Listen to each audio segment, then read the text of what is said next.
You just finish filming and go to color grade all the shots you've captured. But when you're done putting your project together, you can't figure out why your grades don't turn out as good as you think they should. You've watched many color correcting and grading tutorials, so you understand how to transform your footage, but you can't translate it to the shots you captured. Maybe you're overdoing it in the edit, or shifting colors further than needed. Or maybe it's not what you do in post-production, but what you do when you film. Today, I want to share how you can improve your color grades and shots before you even touch your editing software. This will help you improve your overall workflow, because if you master how you shoot before you even press record, when you finish the look in the grade, you'll have better results. Let's go over what affects the look of your shots that can help or hinder you by the time you go to edit. Let's start with camera settings. You have your usual shutter speed, aperture, and ISO that you would stick to unless you're going for a certain look or style. I keep my shutter speed double my frame rate to follow the 180-degree shutter rule, but you can change this for a different creative look. I keep my ISO at the standard base for the camera in S-Log3, so on the Sony a7 IV it is 800, or at the second base ISO of 3200 if I need it. And for aperture, it depends on what and how much I want in focus. You want to dial in these settings to get proper exposure for your scenes, so you have good flexibility in post when you go to color correct. However, the one setting that can really change the outcome of your final look is the white balance. You can have a warm white balance, a cool look, or a neutral tone in your shots. This will affect the final look, and if you're not balancing the way you want the final image to be, it can be harder to get the style you desire when you go to grade. I always adjust my white balance manually and never use the presets they give you on the camera. I always recommend learning how to change your white balance yourself, because then you can learn how to use it creatively for different looks depending on the environment in which you film. Unless I know I want a cooler or warmer look in the shots before filming, I tend to keep it neutral, but depending on the lighting you use, a neutral white balance could mean different values. If your light is set to 5600 Kelvin and your camera matches that, it'll be more neutral, not looking too warm or too cool. But if you push your light to 3200 Kelvin and don't change the white balance in camera, your image might be warmer than you want it to be. If you want a warmer feel but not too orange, you still need to balance your camera's white balance so the colors look the way you want them when you get to grading. This all goes for cooler tones as well. If you want a neutral look, you try to match the white balance of your camera to the lighting, or you push the balance towards the tone you want.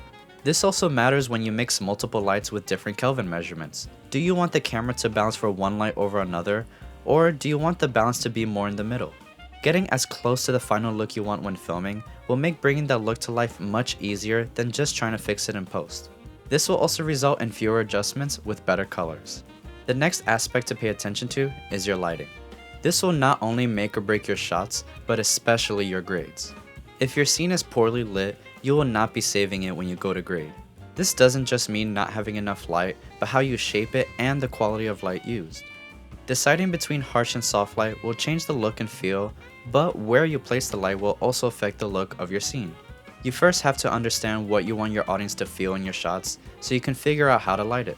All these decisions made while filming will make the color grading process easier because you already put the style you want in your shots before you went to edit. Then when you go to grade, you don't have to fiddle too much with different tools because you already have the tone you wanted. If you wanted more contrast, why not add that through lighting? Want a more even look? The lighting affects that more than the grade you create. Color grading is mainly to amplify what you captured and bring it all to life. The last main component that also affects your grades is your color choice and set design. This ranges from what is on location like lamps, furniture, and props, or even simply the clothing you pick for your subjects to wear. The color of these pieces can also set the tone of the shots. You want to choose the colors you desire now because once you get on the computer to edit, if it doesn't look right, you'll give yourself more to fix, and that might not be enough to get the best look. If it doesn't look right when filming, don't assume it can be changed or fixed when you get to grading. And all of these tips are important, especially if your camera can't shoot in 4:2 10-bit at least, because the less information your camera gives you on file, the less you can push and pull your image. Color has a powerful effect on us, and you have to keep this in mind when you film, not after you've captured your shots. You might want to dive further into learning about color theory. That is a whole video in itself, but if you apply that to your set and costume design, your grades will have better results and look more film-like.